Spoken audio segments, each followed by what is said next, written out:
Bapa, kami mengucap syukur buat siang hari ini Engkau yang kembali mengumpulkan kami untuk boleh beribadah bersama.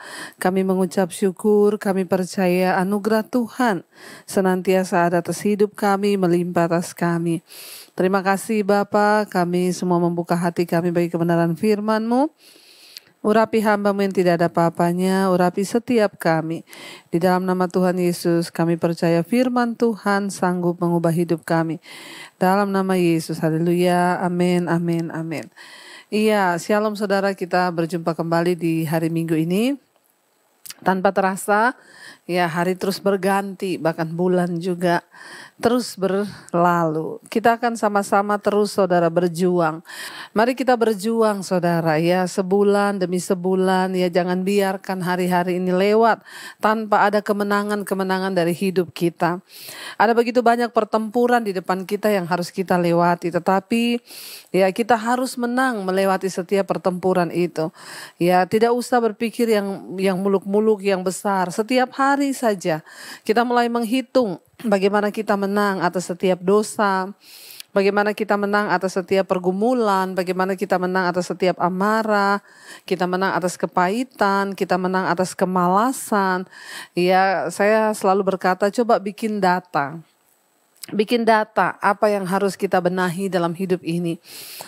Karena Tuhan sudah memberikan kita kehidupan, tetapi untuk menjalani hidup itu kita harus butuh kebijaksanaan. Ya, mari kita menata hidup diawali dari apa? Kita buat data kehidupan kita, apa yang masih kurang. Oh, saya ini pemarah, ini harus dikurangi. Oh, saya ini orangnya malas ya.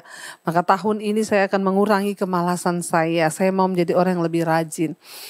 Karena saudara, kalau kita tidak melakukan hal itu, kita tidak mengenali diri kita sendiri, maka kita tidak akan pernah tahu di mana kelemahan kita. Hanya orang yang mengenali dirinya, mengenali kelemahannya lah, yang akan bisa tahu ya bagaimana cara dia bertempur sehingga dia bisa memenangkan peperangan itu. Karena itu saudara, saya berdoa biar kita semua hari ini boleh sungguh-sungguh hidup di dalam kemerdekaan, terutama ya di dalam hal-hal karakter kita, segala tabiat-tabiat yang buruk yang bisa merusak ya rencana Tuhan atas hidup kita. Nah, hari ini saudara, mana kita semua bisa mencapai kemenangan ya di dalam hidup ini, karena sekali lagi saya bilang ya, hidup ini kita tidak bisa mengendalikan ya, kita harus menjalani hidup ya dan terus berjuang di dalamnya. Tetapi ya kita juga percaya bahwa kita tidak pernah sendiri. Tuhan memberikan ya kepada kita kuasanya untuk menyertai hidup kita. Namun dari pihak kita juga ya harus ada yang mulai kita hidupi prinsip-prinsip agar kita boleh mencapai kemenangan yang sesungguhnya. Nah, hari ini saya ingin membagikan saudara bagaimana kita memiliki mental pemenang ya. Ada 2 sikap ya mental pemenang yang akan saya bagikan hari ini, setidaknya ya ini ada pada diri kita sehingga kita bisa melihat dan mengalami kemenangan dalam setiap pertempuran kehidupan. Ya, orang-orang itu ya hari ini semua pengennya menjadi pemenang. Tetapi pada kenyataannya kita melihat ada begitu banyak orang yang kalah. Menghadapi masalah, persoalan, menghadapi tekanan hidup. Banyak orang yang kalah saudara. Kenapa? Ya karena kita nggak tahu bagaimana ya manage kehidupan kita ini supaya kita itu mencapai kemenangan. Kita harus sungguh-sungguh menanamkan dalam hati kita satu niat saudara, agar kita menjadi orang yang lebih bijaksana dan tidak jatuh bangun. Karena kita kalau tidak lulus dalam satu masalah ini, maka kita akan gak pernah lulus. Kita stuck di situ dan tidak akan pernah bisa bergerak maju. Tetapi ketika kita lulus dari satu masalah, kita bergerak kepada hal yang lain, ya mungkin masalah yang lebih besar, lalu kita lulus lagi, ya ini akan menjadi satu pelatihan bagi iman kita, sehingga kita menjadi orang-orang yang terlatih dan iman kita kuat. Saudara, ya, tapi pada kenyataannya banyak ya orang yang tidak kuat dan juga tidak tangguh ya, bahkan tidak tahan di dalam berbagai tekanan hidup ya, dan mengalami peperangan dalam kehidupannya. Banyak yang kalah ya, dan sosok orang yang kuat dan tangguh ya itu tidak datang begitu saja. Untuk mengalami kemenangan kita harus menjadi orang yang kuat. Tetapi Ya, menjadi kuat itu tidak datang begitu saja, saudara. Tidak serta-merta, tidak otomatis kita ini kuat. Iman itu tidak kuat dengan sendirinya, tetapi semua butuh dilatih, saudara ya. Bagaimana supaya kita menjadi orang-orang yang kuat menghadapi setiap tantangan hidup? Alkitab berkata, jadilah kuat di dalam kuat kuasanya. Ya, hanya kuasa Tuhan yang bisa memberikan kita kekuatan. Ya, pada hakikatnya kalau kita mau sungguh-sungguh bersandar kepada Tuhan dan mengandalkan kuasanya, maka kita akan melihat kemenangan itu ada dalam hidup kita. Nah, setidaknya hari ini saya akan membagikan 2 prinsip. Ya, orang-orang yang mengalami kemenangan dan bisa mencapai kemenangan itu dalam kehidupannya. Yang pertama, saudara, bagaimana kita bisa mencapai kemenangan dalam setiap persoalan hidup yang kita hadapi? Ya, yang pertama, orang yang menang itu selalu dapat melihat sisi positif dari masalah yang sedang dia hadapi. Seorang pemenang itu, kenapa dia kuat di dalam berjuang dalam kehidupannya? Karena dia dapat melihat sisi positif dari persoalan yang dia hadapi. Saya tahu, saya juga banyak mendengar, bahkan saya juga pernah mengalami. Saya bukan orang yang hanya berteori tapi tidak pernah mengalami. Ada begitu banyak orang yang datang, tapi masalah ini gak enak, Bu. Tapi masalah ini begitu berat, Bu. Tapi saya rasanya tidak kuat lagi. Ya, tetapi semua ketika kita menghadapi namanya masalah dan tekanan, itu tidak ada yang enak, saudara. Tapi seorang pemenang itu dia mampu melihat sisi positif dari masalah yang dia alami. Ya, karena kita tahu, saudara, ya. Firman Tuhan berkata di dalam Roma pasal yang ke-8 ayat yang ke-28, coba kita baca bersama. Roma 8 ayat 28, ini ayat hafalan bagi setiap kita. Firman Tuhan bilang, kita tahu sekarang bahwa Allah turut bekerja dalam segala sesuatu untuk mendatangkan kebaikan bagi mereka yang mengasihi Dia, yaitu bagi mereka yang terpanggil sesuai dengan rencana Allah. Ya, mengapa kita harus memiliki satu cara pandang ya sehingga kita dapat melihat sisi positif dari setiap masalah kita? Karena firman Tuhan berkata, Tuhan itu turut bekerja dalam segala sesuatu untuk mendatangkan kebaikan. Mari tanamkan baik-baik dalam pikiran dan hati kita sehingga ini menjadi sebuah prinsip yang selalu ada dalam hidup kita bahwa ketika masalah datang, ya, mari kita memiliki satu cara pandang yang dari Tuhan sehingga kita dapat melihat sisi positif dari masalah yang kita alami. Karena masalah itu datang, ya tidak begitu saja datang. Saya yakin dan percaya semua yang terjadi dalam hidup kita ini adalah seizin Tuhan. Dan jika Tuhan mengizinkan sesuatu terjadi, itu berarti Tuhan juga menaruh hal-hal yang baik di dalamnya. Ya, kita tahu sekarang bahwa Allah itu turut bekerja dalam segala sesuatu. Kalau dikatakan dalam segala sesuatu berarti bukan hanya dalam hal yang baik. Di dalam hal yang tidak baik pun Tuhan turut bekerja. Dalam setiap masalah itu pasti ada nilai positifnya, saudara.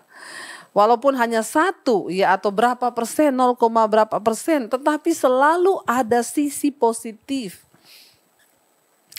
Seorang ibu datang kepada saya, dia berkata, Bu, suami saya ya berselingkuh. Sudah tidak kuat saya menanggung ini, Bu, rasanya saya pengen berpisah dan saya ingin menggugat cerai saja. Saya berkata, Ibu jangan terburu-buru mengambil keputusan, apalagi dalam keadaan yang seperti ini. Dia bilang, apalagi yang mau saya harapkan, semua sudah musnah, ya. Suami saya sudah ya pergi dengan perempuan lain dan rasanya tidak mungkin lagi, Bu, daripada saya sakit hati. Saya berkata kepada ibu ini, nomor 1 yang harus ibu lakukan, kalau ibu datang kepada saya, maka saya akan menasihati sesuai firman Tuhan. Ya, nomor 1, jangan terburu-buru menggugat cerai, Bu, karena Tuhan tidak menghendaki perceraian. Lalu apa yang harus saya lakukan? Ibu harus bisa melepaskan pengampunan buat suami, kalau perlu buat perempuan itu. Tadinya dia berkata, apa saya harus mengampuni? Yang salah itu bukan saya, Bu, tapi mereka. Ya, saya itu nggak terima kalau saya diginiin. Ini yang salah itu mereka dan sekarang saya yang harus disuruh melepaskan pengampunan. Ya, apakah itu ya fair? Ya, itu sesuatu yang Bagi saya nggak bisa terima. Tapi saya berkata, Bu, kita harus mulai melihat dari cara pandangnya Tuhan. Ibu mau atau tidak, ibu suka atau tidak melakukan firman Tuhan itu tidak mudah. Menjadi seorang pemenang itu ada harga yang harus kita bayar. Sebab cara pandang Tuhan dengan cara pandang manusia itu berbeda. Kalau kita memandang dari cara pandang manusia, ya kita yang dirugikan. Enak aja saya lepaskan pengampunan, yang ada saya tuntut mereka di polisi, kalau bisa di penjara. Tapi apakah itu dapat menyelesaikan masalah dan bisa membawa kehendak Tuhan terjadi? Tidak. Lalu apa yang harus saya lakukan? Saya bilang, lepaskan pengampunan, Bu. Ya, itu dia bilang, iya, kalau ibu datang kepada saya, itu artinya ibu merindukan kehendak Tuhan terjadi atas rumah tangga ibu. Bukan perceraian. Dia bilang, ya doakan saya ya Bu Debbie, saya akan mencoba, semoga saya mampu. Saya katakan sekali lagi, Bu, pilihlah ya sikap seorang pemenang. Karena di mata Tuhan menjadi pemenang itu ya adalah orang yang mau melakukan firman-Nya. Karena saya percaya, Bu, ada sisi positif dari setiap masalah yang terjadi asal kita mau berespon sesuai firman Tuhan. Lalu dia berkata, baik Bu, saya akan mencoba. Iya, minta Tuhan berikan kekuatan. Karena kalau dari diri kita nggak mampu. Lalu dia mulai berdoa, saudara. Dia mencari Tuhan, dia mencari wajah Tuhan. Dan ketika kita mencari Tuhan, maka Tuhan memberikan kekuatannya bagi kita. Dia mulai berdoa melepaskan pengampunan bagi suaminya, bahkan bukan hanya untuk suaminya tapi untuk perempuan itu. Dia mulai melepaskan pengampunan. Ketika orang mulai melepaskan pengampunan, saudara, ya dia mulai tunduk kepada kebenaran, maka Tuhan akan mulai berbicara. Dia semakin banyak mencari Tuhan supaya Tuhan memberi dia kekuatan untuk melakukan firman, untuk melepaskan pengampunan. Dan ketika dia serius mencari Tuhan, Tuhan berikan kekuatan. Dia mampu melakukan firman. Dan bukan hanya itu saja, dia mulai introspeksi diri. Kenapa masalah ini terjadi? Oh, selama ini saya itu menjadi istri yang begini. Oh, selama itu saya begini. Oh, selama itu saya tidak urus suami saya. Selama ini saya nggak peduli dengan dia, saya cuek. Oh, selama ini tuh dia introspeksi diri, saudara. Lalu dia mulai mencoba memperbaiki diri. Dia mulai mencoba memperbaiki hidupnya. Dia mulai mencoba membuang semua yang tidak baik, karakter-karakter yang lama. Dan dia mulai coba untuk terus hidup dan melakukan perubahan diri di dalam dirinya. Dan apa yang terjadi ketika dia melepaskan pengampunan, dia mencoba untuk berubah. Sebenarnya kan kemenangan yang pertama sudah terjadi di mana? Bukan hanya atas masalahnya. Yang pertama kemenangan terjadi atas dirinya ibu ini. Dia nggak stres, dia nggak tertekan lagi. Dia belajar untuk mengenal kehendak Tuhan. Dia banyak mengucap syukur. Dia terus lepaskan pengampunan. Dia sudah menang yang pertama kali atas dirinya sendiri. Ya, karena banyak orang akhirnya stres, frustrasi, bahkan bisa sakit jiwa. Karena apa, saudara? Ya, karena dia belum menang dengan dirinya sendiri. Lalu akhirnya waktu dia mulai introspeksi, dia mulai katakan kepada saya, oh iya Bu Debbie, saya sekarang menyadari. Saya itu juga punya banyak kekurangan selama ini sebagai istri.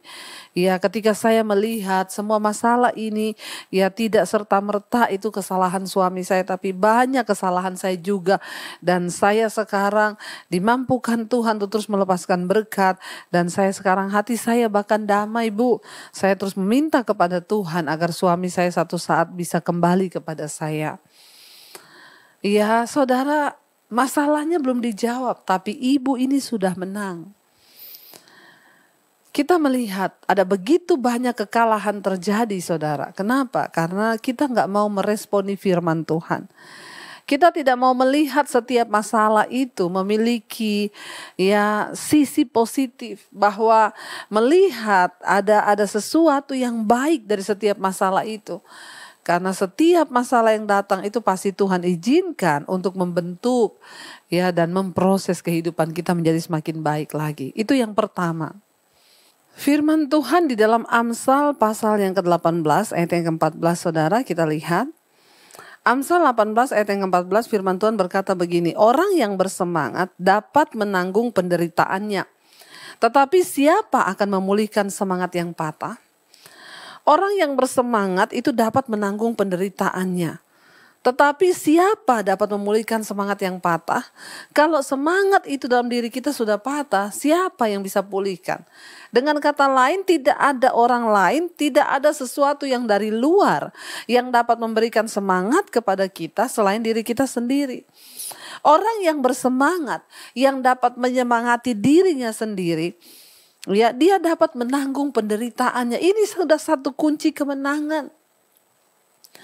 Bagaimana kita bisa menanggung penderitaan yang kita hadapi? Ya, tapi yang saya hadapi ini berat, Ibu. Yang saya alami ini berat. Saya tahu semua namanya masalah itu berat. Dan saya pun pernah melewati berbagai masalah berat di dalam hidup saya. Tetapi firman ini berkata, orang yang bersemangat, orang yang dapat menyemangati dirinya sendiri itu dapat menanggung penderitaannya. Saya ini mengikut Tuhan puluhan tahun. Dan sepanjang pengiringan saya kepada Tuhan puluhan tahun itu isinya penderitaan. Penderitaan, tidak punya uang 1 sen pun, difitnah, dihianati. Ya apa saudara, yang saya alami itu banyak hal yang berat. Tapi ketika saya tetap bersemangat untuk mengikut Tuhan, saya tetap menyemangati diri saya sendiri, ya, sehingga akhirnya saya dapat menanggung penderitaan di dalam hidup saya. Kenapa orang bisa bunuh diri? Karena dirinya lah yang menyuruh dia untuk bunuh diri, saudara. Semangatnya hilang, semangatnya patah, timbul hal-hal yang negatif. Mari kita berdoa hari-hari ini, saudara. Katakan, Tuhan, aku percaya roh yang ada di dalamku itu lebih besar dari segala roh yang ada dalam dunia ini. Roh yang ada padaku lebih besar dari masalah-masalah di hidupku. Mari kita menjadi penyemangat bagi diri kita sendiri. Bagaimana caranya, Bu? Agar kita bisa menyemangati diri kita sendiri. Perkatakan firman Tuhan kepada dirimu, saudara. Tidak ada lain sumber kekuatan, tidak ada lain sumber semangat bagi kita selain kita memperkatakan firman Tuhan. Ingat, orang yang bersemangat, orang yang bisa menyemangati dirinya sendiri, dia dapat menanggung segala penderitaan di dalam hidupnya. Tuhan tidak pernah mentakdirkan kita sebagai orang yang kalah. Tuhan tidak pernah menakdirkan kita menjadi orang-orang yang gagal di dalam hidup kita. Tetapi untuk bisa meraih janji kemenangan yang sudah Tuhan berikan, ada harga yang harus kita bayar. Ada prinsip-prinsip yang harus kita rubah dalam hidup ini. 2 saja saudara lakukan. Tahun ini saudara akan melihat kemenangan. Yang pertama, lihatlah bahwa dalam setiap masalah kita itu selalu ada sisi positif. Yang kedua, jadilah penyemangat bagi dirimu sendiri, saudara. Sebab tidak ada orang lain yang dapat menyemangati engkau. Karena ayat ini berkata, orang yang bersemangat dapat menanggung penderitaannya. Tetapi siapa akan memulihkan semangat yang patah? Kalau semangat sudah patah, saudara, bahkan sering kali Tuhan itu menciptakan kita dengan kehendak bebas. Tuhan tidak bisa memaksa kita untuk bersemangat. Kitalah yang harus meraih kuasa Tuhan itu. Kitalah yang harus meraih janji-janji Tuhan itu. Supaya kita boleh melihat kemenangan di dalam hidup kita. Jangan pernah menyerah terhadap apapun, saudara, yang hari ini sedang kau alami. Tetap yakinkan dirimu bahwa Tuhan selalu menolong kita. Tuhan selalu menjaga kita. Mari kita renungkan firman ini, saudara, sehingga kita dapat mendapat kekuatan dari Tuhan. Kita mau sungguh-sungguh berkata di hadapan Tuhan, kami percaya Tuhan.